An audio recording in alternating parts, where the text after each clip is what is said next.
Okay, in this video, we're going to talk about Hooke's law, the spring constant, amplitude, period, and frequency. We're also going to talk about how simple harmonic motion relates to restoring force, and as well as acceleration to a mass displacement from the equilibrium. Now, Hooke's law is the equation force equals the constant times E, or force equals the negative constant times E. And the difference between these two is the negative sign, which is important. And the negative sign, with the negative sign, the force is acting on the spring, and with the positive sign, the force is acting by the spring. The F stands for the force, the K is the spring constant, and the E is the displacement of the equilibrium. So you have those three factors in Hooke's equation. Hooke's law basically states that the amount of force applied to stretch the spring is directly proportional to the displacement that would be created. Another way of saying this is saying that the further you stretch a spring, the greater the resisting force of the spring.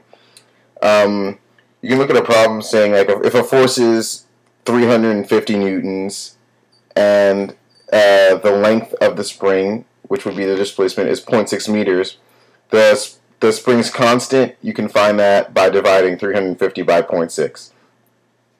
The amplitude is the maximum displacement. Also, the larger the amplitude, the greater the energy. Frequency rate, or how many cycles per second, sometimes measured by rates per minute. The period is the time of a part. The period is the time a particle it takes up for a particle to make one complete vibrational cycle.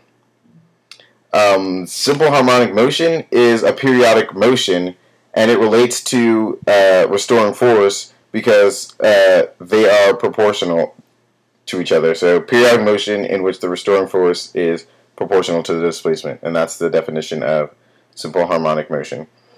And it deals with acceleration and displacement, because acceleration and displacement are vectors, and they have direction. And the acceleration is opposite in direction to the displacement and tries to bring it back. So the minus sign signifies the two vectors are opposite in direction. To add on to that, you might look at Hooke's law, which states that force equals the negative constant times the displacement. The negative sign actually is really important in this equation, because when the displacement is positive, the restoring force is negative. And that is Hooke's law.